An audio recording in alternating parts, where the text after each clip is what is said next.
अस्सलाम वालेकुम। उसके लिए देखो इस तरह से ये हमने 2 पीस लिए हैं।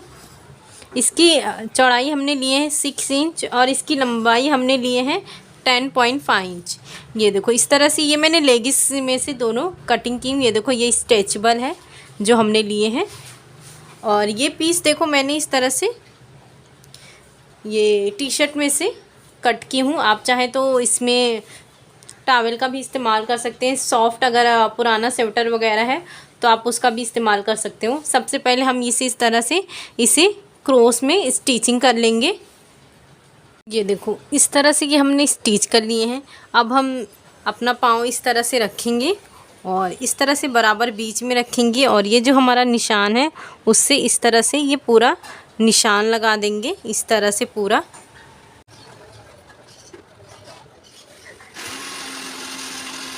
ये देखो ये हमने निशान बना लिए हैं। अब ये जो हमारा निशान है इसके बराबर इस तरह से हम पूरी गोलाई में इसकी कटिंग कर देंगे। ये मैंने हाफ इंच एक्स्ट्रा ली हूँ ताकि जो हम सिलाई करेंगे तो ये परफेक्ट आ जाएगा। तो ये हम इसके अकॉर्डिंग इसके पूरा इस तरह से कट कर लेंगे।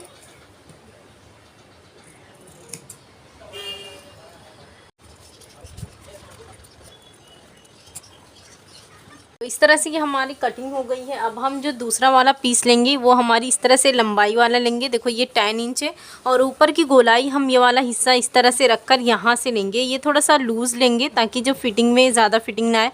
तो इस तरह से ये हम 8 इंच का लेंगे। तो ये देखो ये मैंने ये 2 पीस ली हूँ इस तरह से। ये देखें सेम है। सबसे पहले ये देखो मैं इसकी गोलाई और लंबाई दोनों बता देती हूँ। ये देखो इस तरह से ये मैंने ली हूँ 8 इंच और ये है 10 इंच। इस तरह से सबसे पहले हम इसे इस तरह से फ़ोल्ड करेंगे। ये देखो इस तरह से ये हमने फ़ोल्ड कर दिए हैं। यहाँ से 6 इंच पे इस तरह से निशान लगाएंगे। ये देखो और यहाँ से 1.5 इंच पे इस तरह से निशान लगाएंगे और यहाँ पर भी 1.5 इंच पे इस तरह से निशान लगाएंगे 1.5 इंच पे। अब इसकी हम कटिंग करेंगे। ये हमने फ़ोल्ड किए हैं और ये हमारा 10 है और ये मेरा 8 इंच का है। यहाँ से हमने 6 इंच पे इस तरह से निशान लगा दिए हैं और यहाँ से हमने लिए हैं 1.5 इंच पे और ये इस तरह से हमने लाइन बना दिए हैं और यहाँ से 1 इंच पे इस तरह से निशान लगाएंगे और यहाँ से इस तरह से शेप दे देंगे। ये देखिए अब ये जो हमने निशान लगाए हैं इसके अकॉर्डिंग अब हम इस तरह से इसकी कटिंग करेंगे। ये देखो ये हमारी कटिंग हो चुकी है इस तरह से और दूसरी भी हम इस तरह से ये हम कटिंग करेंगे।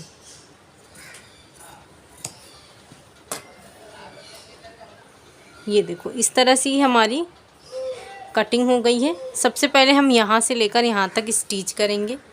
ये देखो इस तरह से ये हमने स्टिचिंग कर लिए हैं। अब इसे इस तरह से अंदर की तरफ एक करेंगे और इस तरह से ये देखो इस तरह से करने के बाद हम यहाँ से स्टिचिंग करेंगे ताकि हम अंदर इलास्टिक इंसर्ट कर चुकें।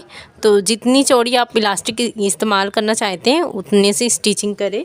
ये देखो ये मैं इतना बारीक वाला यूज़ कर रही हूँ तो इसे जाने तक यहाँ से लेकर स्टिचिंग करूँगी। ये इस तरह से ये हमने स्टिचिंग किए हैं। अब ये देखो ये हमने इलास्टिक लिए हैं। इसका मेजरमेंट देखो मैंने ली हूँ 8.5 इंच। ये देखें इस तरह से ये हमने लिए 8.5 इंच।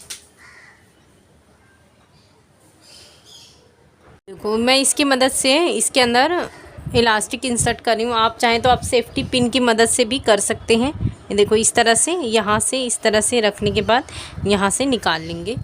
हमने इसके अंदर इंसर्ट कर चुके हैं। अब इसे इस तरह से रखेंगे। यहाँ से इसे बराबर से यहाँ से लेकर यहाँ तक स्टिच करेंगे।